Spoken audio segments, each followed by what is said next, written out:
that we're gonna have Throttle Body and fuel injection cleaning at AZAMBIKERS Motorsport. This is Fahmi, mechanic. Now he already expert in repairing and servicing T6.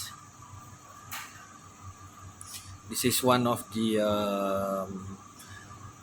schedule maintenance that you should consider to have in your schedule maintenance for your bike.